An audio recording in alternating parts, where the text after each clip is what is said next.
E muito bem-vindos a mais um programa Francamente pela Rádio Difusora 810 e também pelo portal jj.com.br. Taina na área com vocês, sempre trazendo uma pauta interessante. Eu falo quem tem amigo, não falta pauta e tenho dois hoje aqui à mesa comigo.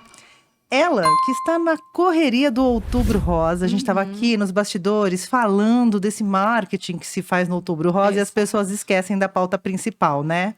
Que é falar das coisas que realmente importam para a mulher, as discussões que realmente a gente devia colocar na pauta nesse mês de outubro, não só, mas para além deles. Gi Ferreira comigo, aqui nos estúdios, e ao seu lado ele, o advogado, o homem, João Iotti, que eu não vejo já, desde 2018, a gente não é possível, 2019 a gente não se viu. Antes da pandemia, né? Foi acho que 2018. Nossa amizade enfraqueceu bastante nos últimos 3 anos. Você é uma outra pessoa. Você tinha cabelo comprido. Não, eu te vi de cabelo curto. Mais ou menos, né? Eu tava, acho que... É assim, a gente traz as pessoas pra gente colocar também, gente, os assuntos em dia. É isso. E ele está aqui presente também, advogado. Já veio várias vezes aqui para falar de idadismo, os preconceitos da idade. Bem-vindos. Obrigado. Muito obrigada. Vieram passar calor comigo. Tá uma delícia. Gi. Oi. João. Pint of Science. Vamos começar nessa pauta aí? Pode ser. Que daí, você quer falar. Porque daí a gente vai abrindo as conversas, né? Porque o evento ele ramifica para vários assuntos, né? Muitos. O Pint of Science é um evento que acontece a nível mundial, simultaneamente. Quantos países envolvidos? Olha, eu tenho uma colinha aqui, porque de cabeça eu não tenho, mas são 29 países ao todo. Nem tem tudo isso de país nessa terra plana, gente. Não, olha, cuidado com a fake news. Cuidado. Mas são, né? Acontece simultaneamente. Em vários países, são 29. Só que, assim, esse ano tem um negócio bem interessante rolando, porque no Brasil só está acontecendo, o evento mundial só está acontecendo em novembro no Brasil, porque ao redor do mundo aconteceu antes, em 2022. Porque como a pandemia em alguns lugares, principalmente na Europa, meio que cessou antes do que no Brasil, então... Foi possível o encontro presencial. Exatamente, aconteceu lá antes. Então, no Brasil, olha só a responsa, hein? Muita responsa. E a gente fazer um evento de divulgação científica, é claro, é o 3º ano. 3ª edição, aqui isso. em Jundiaí. 2 edições online. E você estava presente brilhantemente, me ajudando. Obrigada. Gente. E essa é a primeira edição presencial. E tem uma responsabilidade também de produzir esse evento durante esse período, inclusive pandêmico. Sim. Porque também nos últimos anos a gente viu um ataque à ciência. À pesquisa, né? Não só aos cientistas e resultados de pesquisas, enfim, bem como o corte de verbas, né? A inviabilidade de muitos estudos, né? Então, esse evento também, ele promove para a sociedade o que está acontecendo dentro das universidades, né? Porque às vezes é um muro tão alto, né? O cara mora do lado de uma universidade, pega 5 anos para trabalhar e às vezes não sabe o que acontece ali, aquela produção acadêmica, que é um monte de coisa que às vezes as pessoas não entendem, que demora anos para acontecer, aquilo impacta diretamente na nossa vida, né? Eu acho que assim, é uma grande oportunidade. Quero agradecer o João, que está aqui comigo hoje. Então, ele vai ser um dos palestrantes, um dos pesquisadores, junto com uma equipe também, assim, outros colegas pesquisadores. Então, é bem isso que você falou, né? A gente tem aí uma responsabilidade enorme de estar levando esses pesquisadores, assim, num lugar mesmo que seja descontraído, para tirar aquela linguagem científica, né? Que muitas vezes, às vezes, a gente encontra também essa... Distancia, né? Isso, que faz essa... E aí, a gente tem um tema central. Porque o ano passado nós tivemos o tema central do Pint of Science, lembrando que o tema central é em Jundiaí, que foi ciência acima de tudo, educação acima de todos, lembra? Lembro bem. Por causa do nosso, né, assim, o nosso momento político. E hoje a gente tem um outro tema também interessantíssimo, que é Tecnosapiens, e uma breve história da humanidade continua, que eu fiz uma alusão ao livro do Harari, que, assim, é incrível esse livro, né? E aí eu acho que é super pertinente, né, esse tema, porque assim, a história continua de todo esse momento que a gente está passando. Você mesmo comentou, além dos ataques à ciência, né, a gente está vendo aí várias outras coisas acontecendo. E também porque Tecnosapiens, porque a gente não pode deixar a tecnologia longe disso. Sim, ela faz parte, das ferramentas de conhecimento da humanidade, né? Então, eu acho que basicamente é isso, assim, não sei se o João quer complementar. Não, Gi, eu acho que foi uma escolha, assim, muito oportuna, né? Até porque em toda a trilogia do Yuval, ele estuda o passado, né? Para tentar compreender o que... Exato. Até é quase antropológico ali, né? Essa questão, o que fomos, como... chegamos até aqui para dar um norte para onde vamos. E o né? legal é que, assim, esse livro, o João, ele é advogado e a gente vai ter uma pauta basicamente da área jurídica esse ano, né? A gente vai, não que deu prioridade, mas é que a gente vai convidando, como você falou no início, a gente vai convidando os amigos, vão aceitando e tal. Então, a gente vai ter ali uma pauta mais para a área jurídica, né? Direcionando mais para a área jurídica. E no livro, ele faz essa pergunta, a justiça na história? E é muito legal. Eu falei assim, putz, se a pauta é jurídica, eu vou trazer pesquisadores da área, nada melhor do que trazer também esse livro, né? Claro. E aí ele mesmo responde que não há justiça na história, né? Então isso também, assim, é muito, mas assim, muito interessante e, putz, eu tô muito de frio na barriga com esse fight. A justiça na história é um momento histórico ali, né? Porque cada momento a justiça é entendida de uma forma, né? E muito por quem pratica, né? O que é justiça? O que é justiça, João? Só para botar na fogueira ali, né? Tem uma corrente legal que eu acho bacana quando a gente estuda nos primórdios da universidade. Lá quando a gente acredita que vai mudar o mundo. Alguns professores diferenciam, né, o direito e justiça. Então nós temos... Né, a gente estava até comentando um pouco antes, né? Que o direito ele pode ser visto também como um fato histórico, né? Analisado como um fato histórico, um fato cultural que influencia, né, as nossas relações, e sendo um fato cultural, ele reflete valores de uma determinada época, de uma determinada comunidade, né? Que faz através de seus legisladores, né? Sim. E é interessante, porque isso vai repercutir no direito posto, né? E a justiça não, a justiça ela remonta talvez uma ideia mais romântica, né? Aquela coisa um pouco mais do justnaturalismo, né? Que a justiça existe antes do direito, né? Então alguns entendem que é esse sentimento, né? Do belo, então acho que bebe muito na fonte da filosofia do direito, né? Ainda tem tanta coisa. Gente, vamos lá. Vamos lá. Porque a gente tem tanta coisa. Esse lugar da justiça, o que é justiça, o que é direito, ele é tão pertinente ser discutido a todo momento, porque ele não é uma coisa estática, né? Assim como a pesquisa científica não é algo estático, né? A gente tem resultados agora que daqui com 10 anos, com outra tecnologia, com outros olhares, a gente vai ter um resultado diferente. Um exemplo, Tainá Gi, é o regime fascista, né? Sim.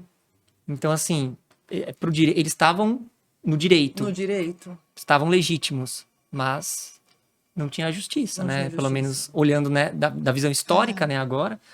Mas foi um regime que o direito da época, a legislação permitiu. Sim. Na instalação. Bem como a ditadura no Brasil também, né? Esses regimes todos, eles estavam legitimados, eles estavam amparados. Nazismo, fascismo, de alguma forma, eles estavam amparados ali juridicamente, né? Não necessariamente era um estado de exceção. Hoje, com o distanciamento histórico, a gente consegue enxergar os absurdos cometidos. E aí, quando eu estava falando ontem com o Rafa, quando a gente estudava na escola o nazismo, como deixaram chegar nesse ponto? Tô aqui 41 anos entendendo bem como deixaram chegar algumas coisas. Essa, inclusive, é uma das perguntas que o Harari faz também no livro. Como chegamos até aqui? Sim. Né? E aí ele vai discorrendo o livro todo. Então ele vai contando a história, e aí ele usa da antropologia, da história, da biologia, da matemática, enfim, são vários campos que ele vai se utilizando para responder essa como chegamos até aqui. Porque são fatores transversais, né? Isso. Fatores culturais, inclusive, né? A gente consegue contar a história da humanidade através da ciência, através da arte, através da política, através da biologia. Não é uma coisa só que Sim. determina como chegamos até aqui, mas um conjunto de coisas, né? Não tem uma resposta Não simples tem. e única, né? E eu acho que esse evento, né, além de ser muito oportuno, vai poder ter um debate, uma reflexão, né, nas mesas, nos painéis. Aham. E, naturalmente, a gente vai perguntar, né?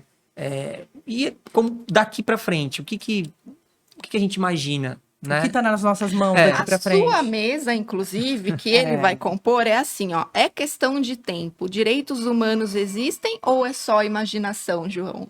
E aí, eu até trouxe o livro aqui, ó, com uma colinha, que eu tirei isso daqui do livro, que ele faz essa questão. Ele coloca assim, ó.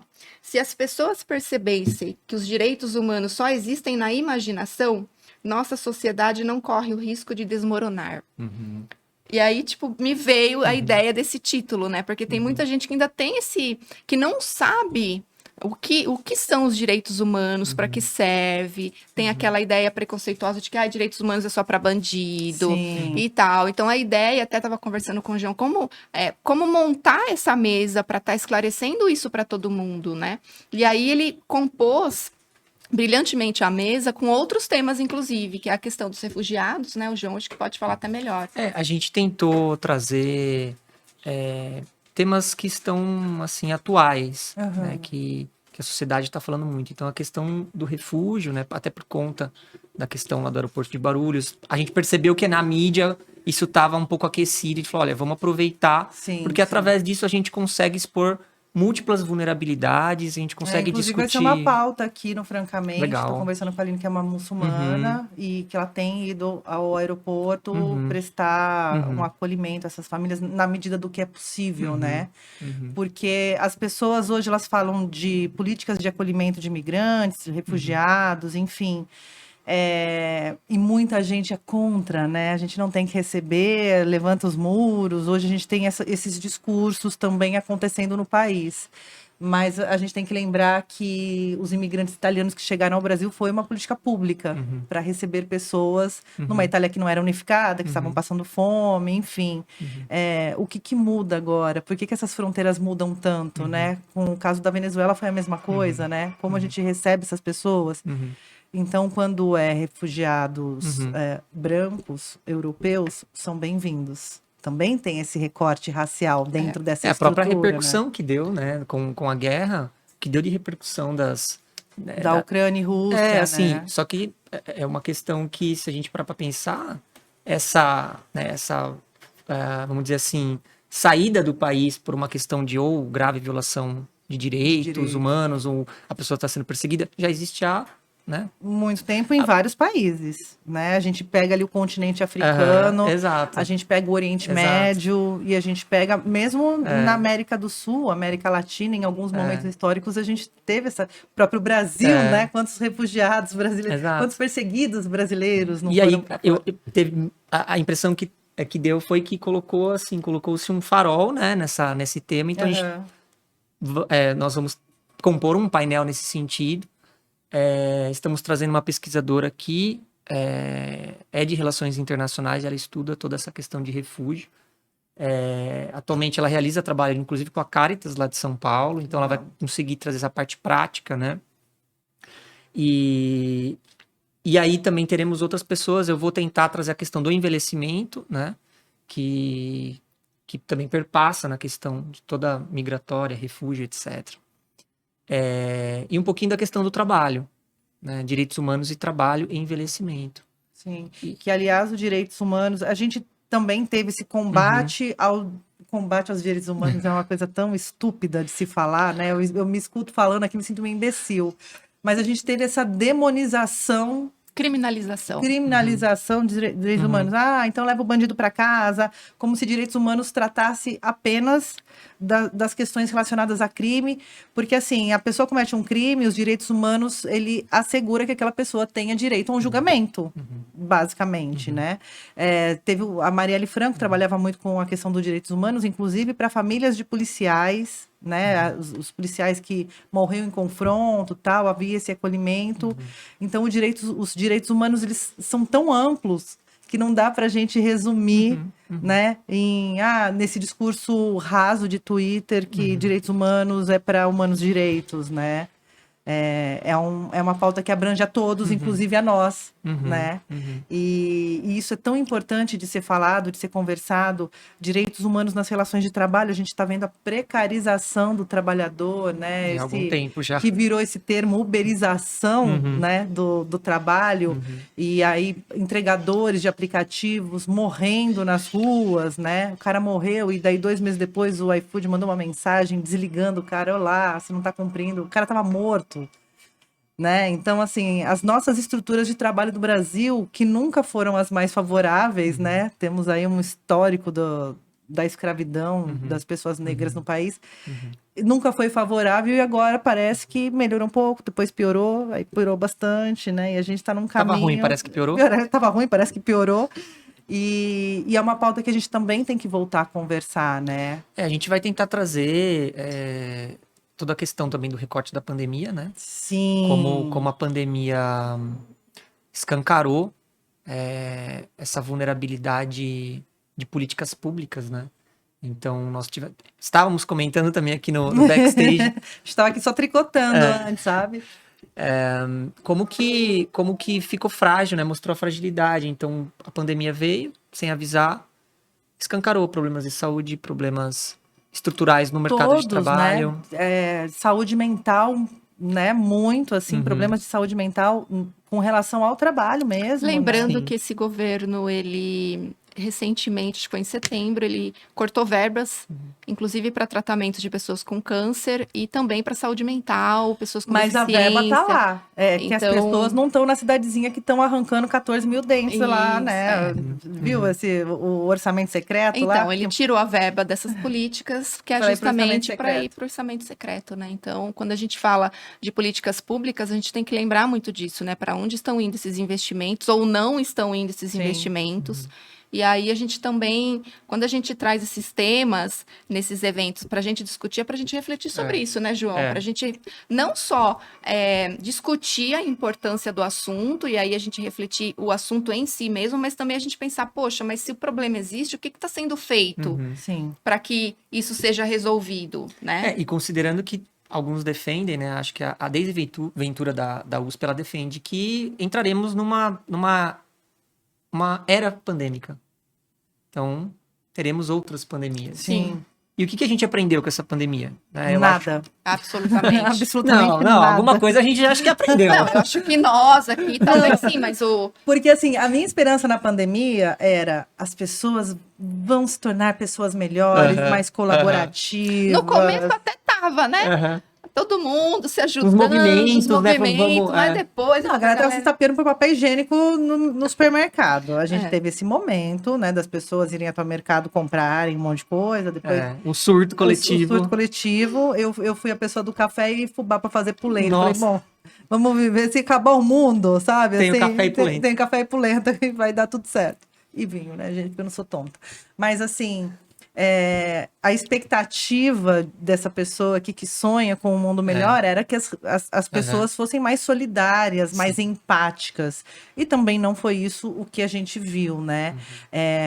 Uma corrente, não só de ódio, mas de falta de empatia se alastrou, né? Então as pessoas não se incomodam com pessoas em situação de rua, né? As pessoas não se incomodam com pessoas passando fome, né? Então, assim, tem alguns lugares, assim, tá na pandemia, mas a minha faxineira tem que estar aqui.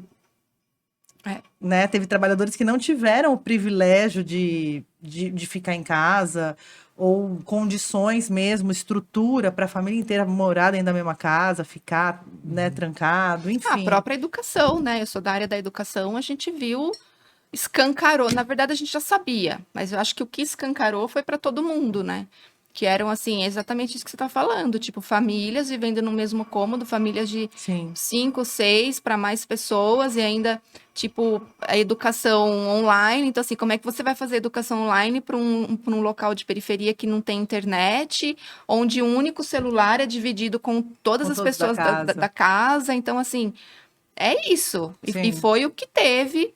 Tanto que especialistas, né, da área da educação e outros dizem que a gente regrediu de 2 anos de pandemia, 10 anos da educação. E se a gente for pensar que nós regredimos 10 anos em educação, a gente não vai conseguir rever isso nunca. Porque a educação, a gente está vendo que não está evoluindo. Sim. E também a gente não tem políticas que favoreçam ou que têm ideia de que isso vai evoluir e aí, Amiga, né? a gente tem um contexto onde o professor apanha quando pede melhores condições de trabalho, melhores salários, reconhecimento, né? Põe o cavalo em cima dos professores, joga umas bombinhas ali com fumacinha, né? Enfim. Mas também a gente tem um outro lugar para conversar, pensando em tecnologia, é como a educação que se faz hoje é a mesma de 100, 200 anos atrás, carteira, lousa e conteúdo. Né? Claro, tem algumas correntes de educação que pensam diferente, principalmente em primeira infância, mas a nossa forma de aprendizado, ela é pouco provocativa sobre o mundo e muito conteudista. E a educação demorou muito tempo para se apropriar. Ah, celular é proibido na sala de aula. Se todos os alunos estão com o celular na mão, por que não trazer como uma ferramenta, né? Então, tem um lugar da educação que ele precisa ser alcançado, que talvez ali a gente consiga diminuir um pouco esse atraso. Mas isso depende de política pública, de treinamento de professor. As pessoas falam de educação, essa educação Paulo Freire. Gente, se o Brasil tivesse educação Paulo Freire, seria tão mais maravilhoso, né? Ele é só o patrono, né? O método não é esse aplicado E no essas Brasil. pessoas que criticam, claro que tem exceções, né? Que são pessoas letradas que criticam, mas a maioria não conhece, nunca Sim. leu, então assim, não sabe nem a história da educação, Sim. não sabe quais são as políticas educacionais que existem ou que não existem, que precisam existir. E quando a gente pensa também em tecnologia, a gente tem que pensar, a gente tá vendo 5G, metaverso, mas as escolas estão longe de receber Muito longe. 5G e metaverso, né? Não, as pessoas estão discutindo coisas que não existem, tipo banheiro unissex e ideologia de gênero. Olha a Bom. discussão que a gente está para as escolas. Eu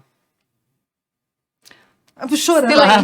Silêncio. Silêncio, recupera o fôlego, eu tomo Porque uma assim, água. né, de verdade bom, primeiro que ideologia, vamos assim, deixar muito claro, não existe, então, por favor, né, tirem desse repertório que ideologia de gênero não existe.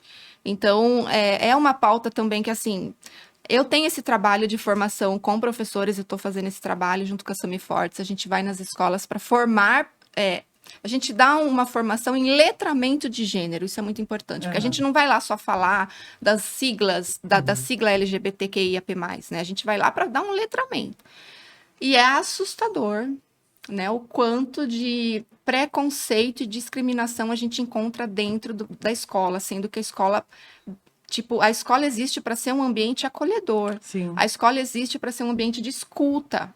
O professor, eu entendo, pelo menos dessa forma, né, que a profissão de educação, de educador, educadora, ela tem o objetivo de escutar e de, assim, estudar aquele assunto antes de tirar qualquer, né, assim, enfim, ideia da cabeça, e não é isso que a gente vê. Então, quando a gente discute, banheiro unissex não pode, porque é só feminino e masculino, gente, pelo amor de Deus, vamos evoluir, né? Eu acho que a gente já passou de ficar discutindo se é ou não banheiro feminino, se eu vou ou não entrar. Vamos avançar na pauta. Sim. Tanto, Tainan, que só assim, João, eu acho que é importante dizer, a gente teve aí um caso inclusive de violência, tipo, agressão mesmo por parte de professores, quando a gente foi falar desse assunto.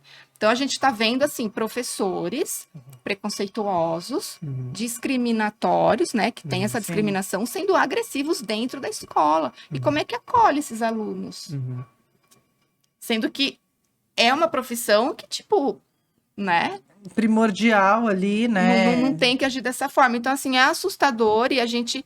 É isso, né? Então, a gente tá trazendo o Pint of Science, pelo menos pra gente tentar desmistificar vários desses assuntos e tentar abordar, discutir, lembrando que discussão não é briga. Sim. A gente tenta trazer essa discussão para uma pauta mais, digamos assim, amigável. Então, acho que isso é importante também dizer, porque às vezes, vamos discutir, porque e discussão alguém tem que ganhar. Não, numa discussão ninguém sai ganhando. Acho que a discussão é para refletir. Não é pra tipo, eu ganhei e você perdeu. Acho que também, sabe, tem umas coisas assim que... Não, porque virou uma competição de quem tem o melhor argumento ou quem fala mais alto e garante que seu argumento esteja posto, né? Então, assim, e a gente tá lá pra isso, né, João? Acho que pelo menos a gente se pretende a levantar, a discutir amigavelmente, que eu acho que agora a gente tem que colocar o amigavelmente na frente. Não sei, o que você acha? Eu acho que, né, voltando à questão da educação, a gente tem que... A quem interessa ter uma educação assim? Né? Aqui, Exato. alguém se beneficia, né? Porque se tivesse interesse político, mudaria. Né? Então, a pergunta é, por que é assim? Né? Então, acho que algum grupo, ou enfim, né, algumas pessoas se beneficiam dessa falta de instrução, falta de educação, enfim, né, autonomia que a educação pode o Darcy promover ao longo da Ribeiro vida. falava isso, né, que a educação é um projeto, né? Essa crise da educação era um projeto desde sempre. Desde sempre. Inclusive, assim, até fora do campo da educação, indo para da área da saúde pública, existem muitos estudos que demonstram que o principal fator de risco da demência é a falta de educação. Olha, sério. Então, assim, a gente está falando de crianças que não estão tendo acesso à educação, mas que lá na frente vão ser as pessoas que vão ocupar os leitos com demência, e aí a gente pode pegar recortes de vulnerabilidades, então provavelmente vai ser uma pessoa que não vai conseguir, né, assim, vai reproduzir a própria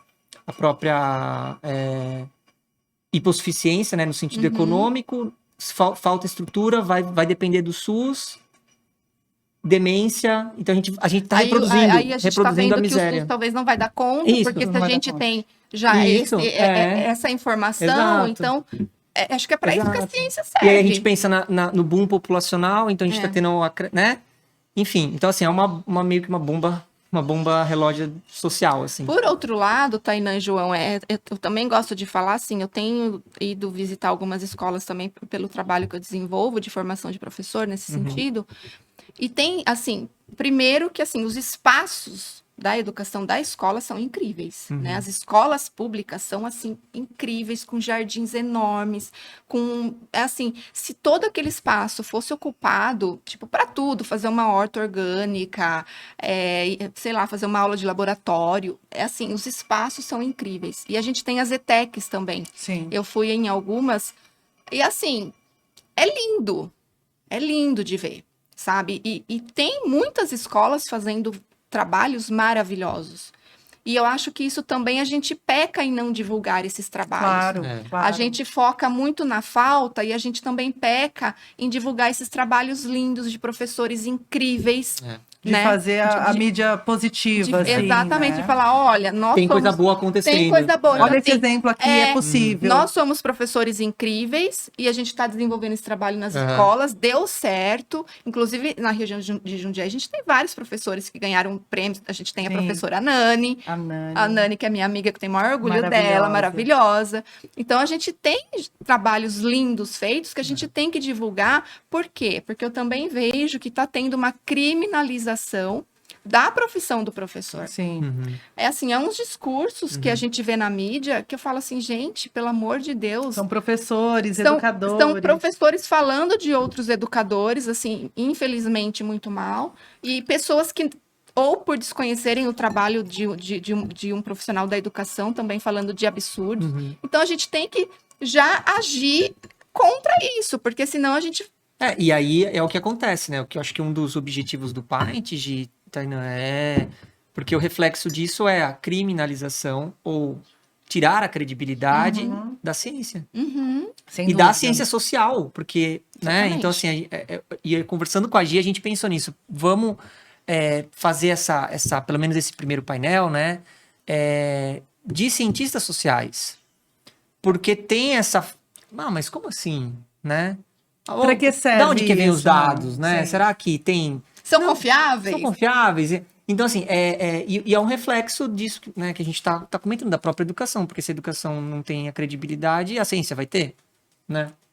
A universidade pública vai ter. Não, e aí numa hora de discussão de política pública, onde o governo federal faz os programas lá, o LOA, como vai executar o orçamento, quando você descredibiliza algo, o investimento necessariamente vai ser menor, né? Vai ser menor, assim, Exatamente. né? E aí a gente pega presta mais países atenção. que investem em pesquisas, eles acabam exportando, por exemplo, tecnologia. Sim. Né? Eles exportam tecnologia, exportam pesquisa. Não, e a gente né? tem comprado tecnologia dos outros que a gente tinha Exato. total condições de E desenvolver aqui no exportam país. profissionais. Sim, Exato. sim. Porque a gente também precisa, assim, ter essa racionalidade, se é que é pedir muito, né? Que essa falta de educação, de credibilidade na ciência vai fazer, inclusive, a gente ter falta de profissionais no mercado sim. daqui a uns anos. É. Né? Mas Ou é isso, a gente então vai virar um país de profissionais mão de obra. mal formados. Porque a própria pesquisa, né? Você vai viver de pesquisa. Será que aqui eu vou conseguir ter qualidade de vida vivendo de pesquisa? Qual o país que me oferece maiores condições, me oferece moradia, me oferece uma bolsa de estudo, né? A oportunidade de conhecer outros pesquisadores? Por que eu ficaria aqui? Né? Qual é o incentivo que o Brasil está me dando? Então a gente acaba perdendo talentos, né, na pesquisa que vão para fora, né? Vão para o Não. Canadá, vão para a França, vão para os Eu Estados vejo isso Unidos. dentro de casa. O Rafael é pesquisador científico, né? Fez o pós-doc dele em Portugal, com todo o amparo. Uhum.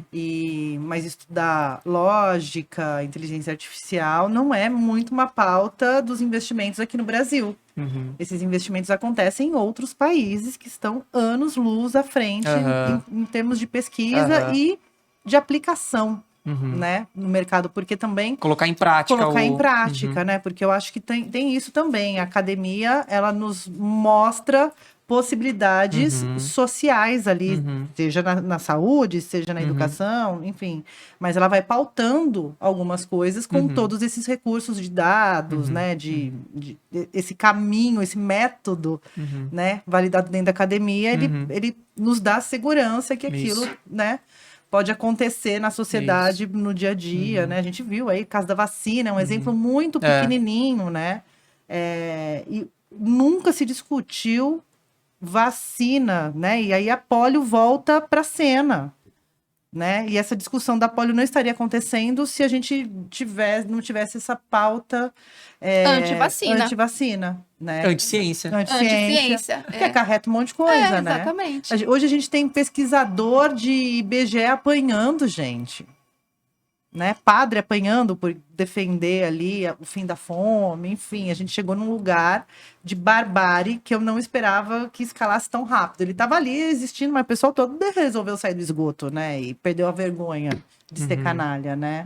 Então, eventos como esse, onde você, com um copo de cerveja no bar, Isso. aproxima a academia do cidadão que não está interessado na pauta, porque assim, muita gente não está interessada nas pautas acadêmicas, e eu entendo perfeitamente. Às vezes o Rafa vai me explicar alguma coisa, eu tenho que dar uma concentrada ali para fingir que eu sou esperta. Peraí, Rafa, deixa eu pegar uma garrafa de vinho e já Deixa eu volto. pegar um vinho aqui que eu vou conseguir assimilar isso que você está me falando. Mas assim, existe uma distância muito grande de linguagem, né? E esse trabalho de divulgação científica, ele é extremamente importante. A gente viu a importância do Átila Marim, por exemplo, durante a pandemia, Toda a cobertura, né? da Toda a pandemia. cobertura. E outras pessoas que usaram as redes sociais e os veículos possíveis para disseminar ciência. A contraponto, Inclusive, né? eu acho que essa pandemia, se é que a gente pode falar que ela trouxe de bom, acho que é isso mesmo, nos ensinou a usar, Sim. né, a tecnologia para isso. Acho que todo mundo percebeu que falou, não, acho que a tecnologia tá para isso, então vamos usar para o nosso bem, para disseminar também coisas legais. Chegou um ponto que ninguém mais aguentava olhar pra telinha Não. de Meet, de Zoom.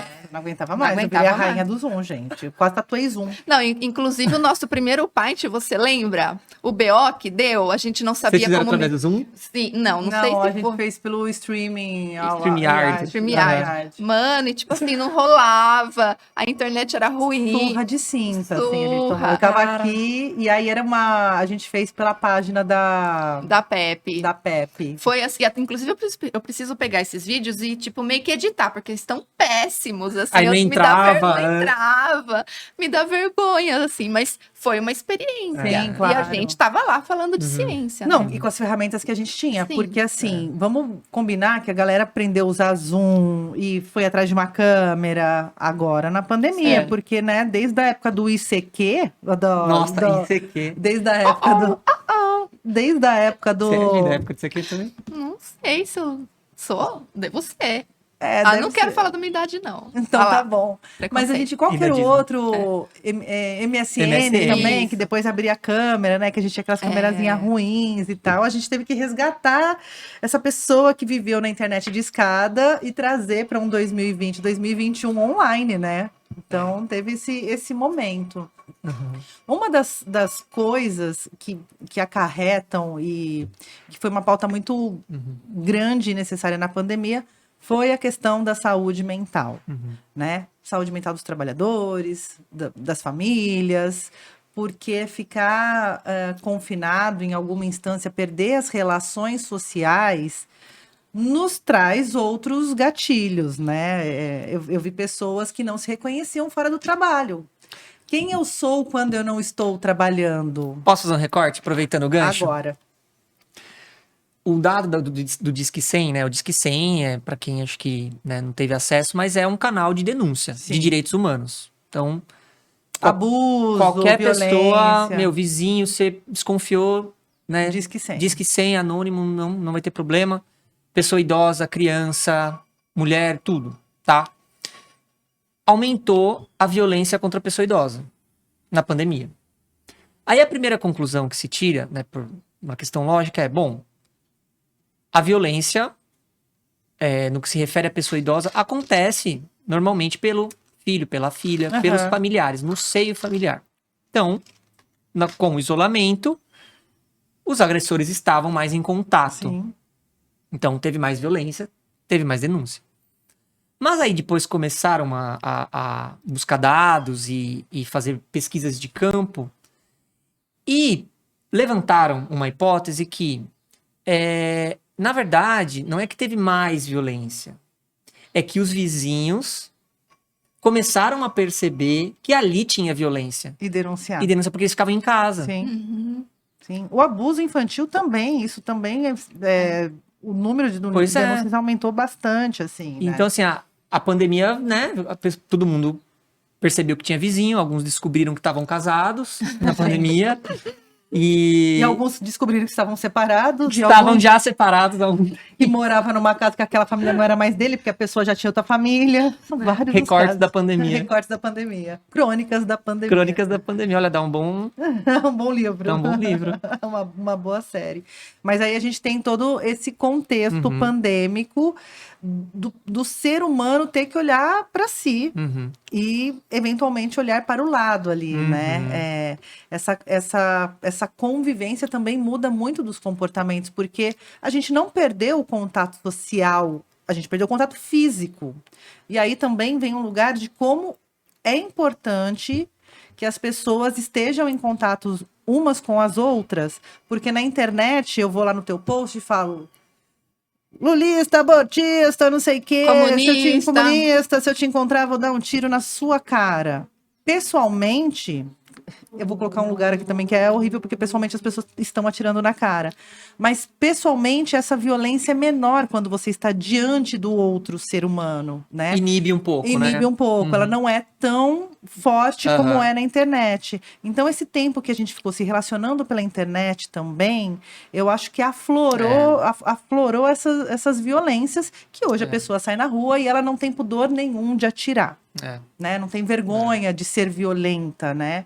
E eu acho que um pouco disso foi por esses comportamentos validados virtualmente, né? Que saíram para o mundo, para a vida, né? Em 3D.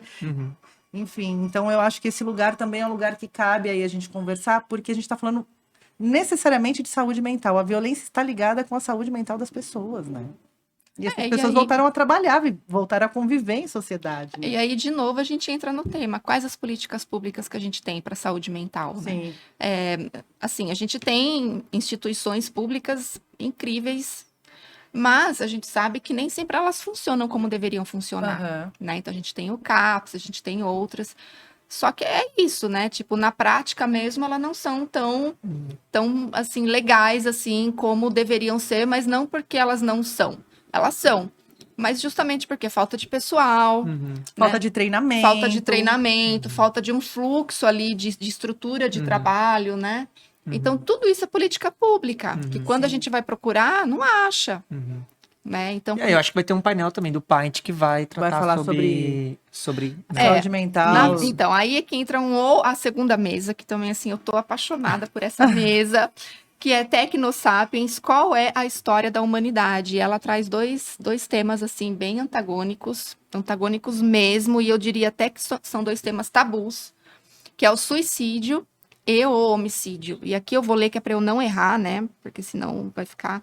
Então, a gente vai falar sobre o consumo de álcool e drogas ilícitas, sintomas depressivos e aspectos da sexualidade entre mulheres condenadas por crime de homicídio, que é uma tese de doutorado da doutora Adriana de Meio Nunes Martorelli. Então, assim, já é um tema tabu, né? A Sim. gente falar sobre mulheres condenadas. Mulheres O encarceramento condenadas, sim. né? Então a gente vai estar trazendo esse tema e depois a gente vai falar do suicídio no trabalho, acidente ou fato provocado, que eu até trouxe aqui o livro, que é lindíssimo, da Patrícia Pires de Araújo, que também é uma advogada, que é um livro assim que é assim incrível, com uma linguagem super acessível, não é uma linguagem assim jurídica, sabe? Então, e ele traz esse livro especificamente, eu vou falar um pouco mais, porque é o livro que eu tô lendo, então eu tenho mais propriedade para falar. Mas, e aí ele vai, tipo, discorrer, tipo, a morte dá sentido para a vida? Né? Uma pessoa, quando se mata, ela tá procurando o quê? O que ela tá buscando dar sentido para a vida? Eu sou apaixonada pelo tema suicídio, assim, é uma coisa que eu gosto Esse muito livro, de ler. Por isso Esse que eu- livro é muito incrível, e aí é uma tese inédita que vai falar realmente isso. Então, assim, o suicídio no trabalho, ele é provocado ou não? Tipo, a empresa, no caso, o funcionário que cometeu suicídio dentro da empresa, a empresa pode ser responsabilizada ou não? E aí ela traz essa tese, né, que é uma tese inédita, assim, brilhante, e aí ela vai discorrendo em relação a isso. Então, a gente também vai falar sobre isso, que eu acho que é super importante. E também tem a questão da família. Ela Isso. também fala, que também dificilmente a gente fala, a gente não fala, né, sobre esse acolhimento de quem fica, Sim, sim. né? Como Eu é acho que fica A Bruna, eu acho que ela vai comentar, né? Sim. Tem um termo específico que, me perdoa, eu não lembro. Mas é um termo que são, né? Aquela família que sobrevive a alguém que... Isso. O luto, né, dessa família, porque é um luto diferente, né? É um luto a quase Bruna- de impotência, assim, né? Porque a família, quando alguém se vai, eu conversei muito com a Maria Cristina, que tem um trabalho junto ao CVV, que publicou os diários do filho dela que se matou, e ela é psiquiatra, né? Então tem esse lugar do luto da família que, em alguma instância, se sente culpada, Isso. né, por não ter percebido, porque a gente liga muito o suicídio aos sintomas de depressão, e a gente entende que depressão é uma pessoa triste que está em casa, e só existe esse formato, esse estereótipo perfeito de depressão, né? E não, às vezes eu falo muito sobre isso, eu sou uma pessoa insistente nisso. Às vezes o cara mais legal do churrasco, aquele teu amigo mais feliz, morreu num acidente de carro e ninguém sabe como, e aquilo pode ter sido um suicídio, né? Porque há dados sobre suicídios que a gente não consegue capturar, principalmente em acidentes de carro fatais, assim, né? Então, esse lugar... A gente teve alguém da Caixa Econômica Federal, um gerente da Caixa Econômica Federal, que se matou dentro do prédio da Caixa Econômica Federal, né? Tava na pressão porque descobriu que o presidente da Caixa Econômica Federal... é um assediador, várias denúncias e tal, e essa pessoa estava encarregada dos casos ali na Caixa Econômica, e do dia para a noite ele... Nossa, tem tanto exemplo dentro do âmbito jurídico. Teve recentemente um estagiário de um grande escritório que pulou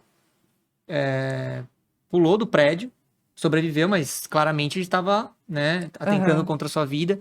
Servidores do tribunal que pulam também, e assim...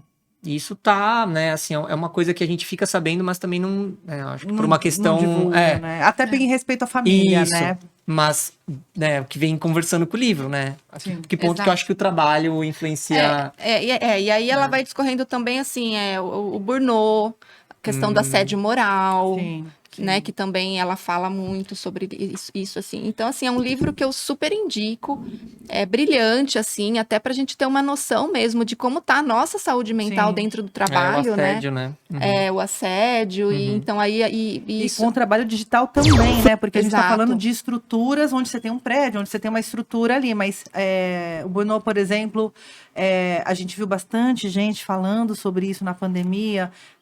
Criadores de conteúdos digitais que não estavam conseguindo lidar e tiveram desenvolveram crise de ansiedade, crise de pânico, estão medicados. Mas, assim, virou uma pauta em alguma instância na Lembrando pandemia, né? que a doutora Patrícia, né? A Patrícia, ela, o ano passado, acho que não foi ano passado que ela trouxe o tema tecnoestresse para a gente falar, que também foi um Legal. tema bem legal, que foi essa questão, né? Que a gente estava ainda no período da pandemia, e ela deu esse termo, inclusive, que eu acho que foi cunhado, né? É tecnoestresse. E é sobre isso, né? Tipo, até que ponto a gente está ligado 24 horas, Sim. né? Por conta do trabalho, é legal, mas aí também já tem um movimento que está dizendo que não é tão legal assim, mas ao mesmo, né? E aí é isso. E a gente aprende também que quanto mais a gente trabalha, mais valorizado a gente é. Se eu não trabalhar 18 horas por dia... Não, e mostrar, publicar, exato, compartilhar. Exato. Como se isso fosse um grande troféu. Tem que compartilhar. Né? E aí você tem que compartilhar em todas as redes. TikTok, Facebook, Instagram, LinkedIn, não sei mais o quê. Sim. Então, assim, você praticamente um dia... Eu costumo dizer que, assim, eu tenho duas vidas. A minha mesmo, assim, a Gisele, e a vida digital. Sim. Porque é uma vida à parte. E tem, assim... E aí você fala, mas eu vou sair das redes sociais. Mas aí você inexiste. Você não existe. Né? Você aí... A que ponto chegamos? A que ponto chegamos? Literalmente. Tem porque, que ter o avatar ali naquele universo. Porque até para as pessoas conhecerem o nosso trabalho. Sim. E tem muita gente que fala, pô, mas você tem uma rede social para eu ver o que você está fazendo e tal. Então, assim, e é sobre isso, né? E não tá tudo bem. É sobre isso. E não está tudo bem, exatamente. Então é mais um tema mesmo, assim, bem antagônicos, né? Que é suicídio, homicídio, na questão da mulher. Da mulher carcerária, né? Da população. Então, acho que também vai ser bem interessante, vai dar uma... E a gente viu os programas, os streamings lançarem séries sobre crimes agora, tá muito em alta, né? E a gente tem alguns casos aí de mulheres condenadas, enfim, né? E isso meio que deu uma viralizada, assim, virou uma pauta que a galera... Quer ver, saber, quer assistir, tipo assim, né? como é que é a vida da pessoa. Da Susana Richthofen, da outra que matou o marido lá, que picotou.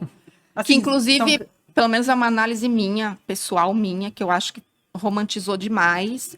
E eu acho que fez dela assim, mas coitada, né? É claro que, assim, tudo tem a visão de quem tá escrevendo, né? Sim, sim. Então, o roteirista ali, ele pode ir pelo viés que ele achar que é melhor. Mas eu assistindo, eu achei que foi bem romantizado, assim, e ela meio que saiu bem na fita, assim, sabe? Tipo, coitada mesmo, né? É porque tem os contextos todos, exatamente. Né? Então, também, ela sofreu violência. Não estou aqui passando pano, gente. Sim. Mas, assim, a gente não justifica. Não justifica. Eu acho que é isso que é o importante. Eu acho importante entender todos esses contextos, né?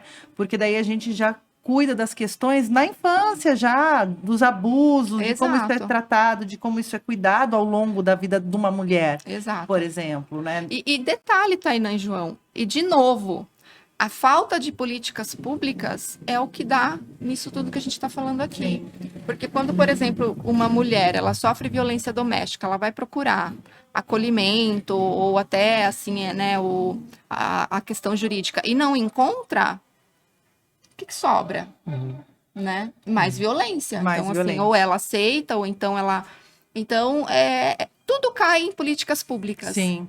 E assim, gente, eu que estou trabalhando do lado de dentro agora, né, de prefeitura, eu estava falando com o João, é um lugar bem difícil de lidar, mas eu sempre estive do lado de lá do balcão, enquanto cidadã, enquanto produtora, trabalhando com políticas públicas. Do lado de dentro do balcão, o negócio muda. E aí eu sempre falo, o Estado, o município, o Estado, a federação tem que ser provocada, né? Eles não fazem absolutamente nada assim, né? A gente tem, enquanto cidadão, tem que cobrar, tem que se mobilizar para a gente conseguir cobrar para que essa política pública ela possa existir, né? Porque a gente também fica numa situação, votei, é claro, a gente vota nas pessoas para representar nossas ideias, né?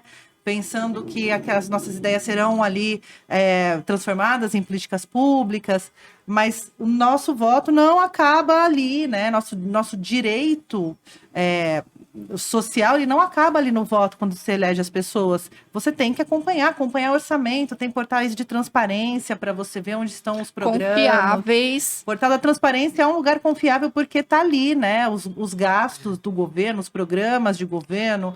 Se os dados não forem manipulados. Mas daí a gente entra já num outro lugar. Não, e olha do o papel dinheiro, né? dos vereadores, por exemplo. Sim, né? sim. Exatamente. De fiscalização. Eu sempre bato nisso, gente, que a gente tem que ficar no pé de vereador, que vereador não tá lá para ficar dando nome de rua, não tá lá para fazer moção de repúdio. E nem ficar fazendo live. Sim. Né? Fazendo live de que, eu tô aqui, né? Porque eu acho que também tem um pouco essa questão hoje em dia que a gente tá falando de tecnologia. Não sei, eu tenho uma impressão que, assim, os políticos hoje estão mais preocupados em também fazer live, se aparecer e não sei. Eu acho que tem o papel de publicizar aquilo que está fazendo. Eu acho que a internet ela tem que ser uma ferramenta para isso, né? A gente está aqui conversando e isso para rádio, isso vai para o Spotify, isso vai para o YouTube. Eu acho que é importante se apropriar das ferramentas. Eu acho importante a gente ter essa relação, porque antigamente, para a gente ter uma informação, tinha o filtro que era a mídia, que era a imprensa, que era o jornal. E hoje a gente tem contato direto com aquele que a gente votou. Eu posso abrir uma live de um vereador e questioná-lo imediatamente sobre alguma ação dele. Isso é verdade. Então, isso eu acho que nos dá uma ferramenta de cobrança também, né? Mas eu acho que é nosso papel. A gente foca muito nos deputados, eu acho importante, deputados estaduais, federais, presidente, mas a gente tem que começar cobrando do município, nessa formação de Câmara Municipal, porque eu vi um monte de vereador fazendo discurso de política pública que é federal, que não cabe a ele. Entendeu? E não fiscalizando o que tem que fiscalizar, que é a execução orçamentária de uma prefeitura. E o nosso papel enquanto sociedade civil é justamente cobrar. Só que pra gente Sim. cobrar, a gente tem que ser bem informado. Sim. E é pra isso que o pai tá aí, né, João? É para isso que o pai está aí. Que dia, onde? Vamos dar esse Vamos, serviço aí, porque a gente está falando aqui. Vamos lá. Dia 9 de novembro, semana, eu nem sei que dia é hoje, mas semana que vem, quarta-feira. Daqui 10 dias, provavelmente. Acho que não.